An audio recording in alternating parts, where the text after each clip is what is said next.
Madam Maria Diri, sister, Defense Minister Maldives, Honorable Minister of Indonesia, Kuwait, Mauritius, Mozambique, Myanmar, and Oman, who have joined us virtually. Delegates from various other countries, General Bipin Rawat, Chief of Defence Staff, Admiral Karambir Singh, Chief of Naval Staff, Air Chief Marshal R.K. Bhadauria, Chief of Air Staff, General Yemen Narawne, Chief of Army Staff, Dr. Ajay Kumar, Defence Secretary, Sri Raj Kumar, Secretary, Defence Production, ladies and gentlemen. At the outset, I want to convey my heartfelt gratitude to all of you for attending this conclave. Despite the COVID-19 pandemic, this conclave is an initiative to promote dialogue in an institutional and cooperative environment that can foster the development of peace, stability, and prosperity in the Indian Ocean region. India being the largest country and having a vast coastline of approximately 7,500 kilometers in the IOR region, has to play an active role for peaceful and prosperous coexistence of all IOR countries.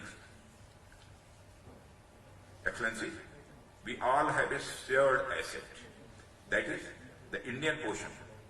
It is an important lifeline of international trade and transport, as it commands control of major sea lanes carrying half of the world's container ships, 1/3 of the world's bulk cargo traffic, and 2/3 of the world's oil shipments. As Indian Prime Minister Sri Narendra Modi articulated in 2015, Sagar, security and growth for all the region, is the theme of our Indian Ocean policy. And this outlook towards the Indian Ocean region emanates from the ingrained element of our civilizational basic ethos, Vasudhaiva Kutumbakam, which means that the entire world is a family. Therefore, IOR conclave should focus on security, commerce, connectivity, and fight against terrorism and intercultural exchanges among participating countries. Friends, Sagar has various interrelated elements, such as dependent economic and security cooperation in the littorals, enhancing capacities to safeguard land and maritime territories, working towards sustainable regional development, blue economy, including sustainable and regulated fishing, and promoting collective action to deal with non-traditional threats like natural disaster, piracy, terrorism, illegal, unreported and unregulated fishing, etc. The present maritime security scenario in Indian Ocean region is posing a number of challenges such as piracy, smuggling and drugs, peoples and arms, humanitarian and disaster relief, and search and rescue. Maritime collaboration and cooperation among IOR countries can help meet these challenges effectively and efficiently and ensure peace and stability in the Indian Ocean region. We therefore have to join hands in looking at these threats in unison, because one threat today may be another tomorrow. Maritime resources will be a key sustained growth and development of nations across the Indian Ocean region in the ongoing century. We have already seen the negative impact of conflicting claims in some maritime areas of the world. We must therefore ensure that the maritime expanse of the Indian Ocean is peaceful and is optimally harnessed for the benefit of all nations in the region. Together, we have demonstrated our mutual respect for a rules-based order, setting an example of how abiding with international law will enable harnessing the global commons for the good of all. Government of India has taken various policy initiatives to promote trade and tourism among Indian Ocean region countries through sea like Sagarmala project, Mausam and Asia-Africa Growth Corridor, etc. In order to synergize efforts of all IOR countries to ensure safety and security in the region, it is high time that we take our economy, trade, naval cooperation and collaboration to the higher level. We are proud to have been the first responder in numerous instances of unfortunate natural disaster in the region. We have always been ready to share our expertise and capacity to all countries in the IOR for planning and coordination in humanitarian assistance and disaster relief. Swift response by India was a sign of solidarity in case of cyclones in Mozambique and Madagascar.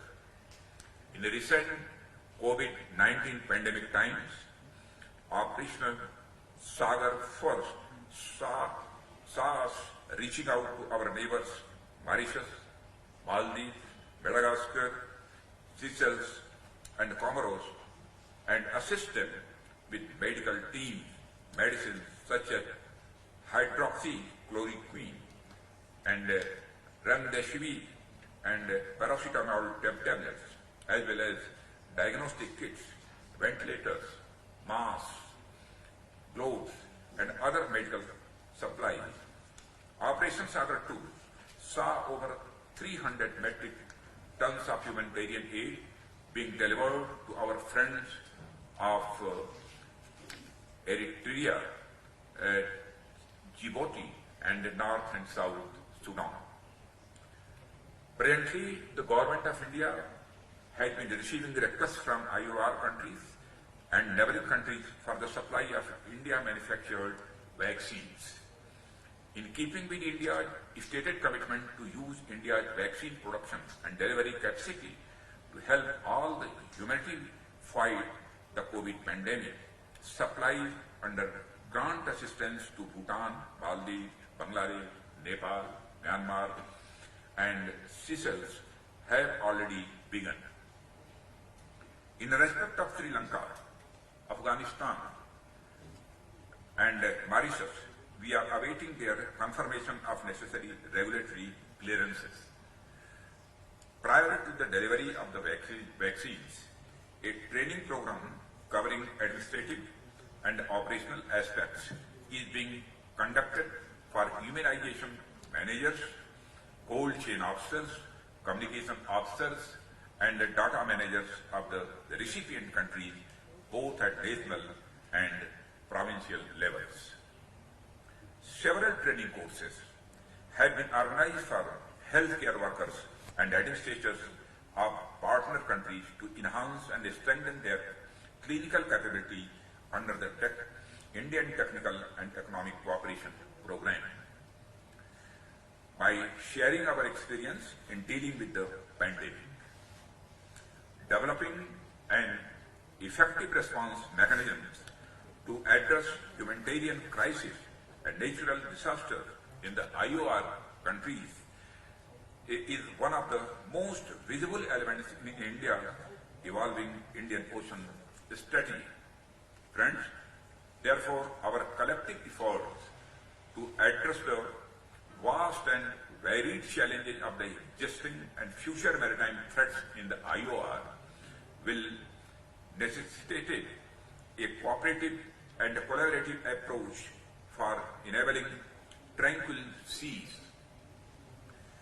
Ladies and gentlemen, India's approach and vision to take global challenges has been highlighted by the Honorable Prime Minister Narendra Modi in his dynamic 5-Yes vision, which comprises of Samman means respect, Sambha means dialogue, Sahyog means cooperation, Shanti means peace, and Samriddhi means prosperity.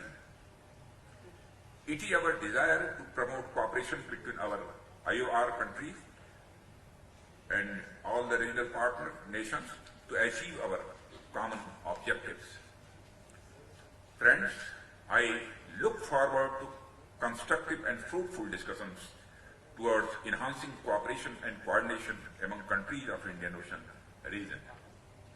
I also hope that this conclave and the two follow-up seminars will be instrumental in realizing Indian Ocean region into a region of peace, progress and prosperity.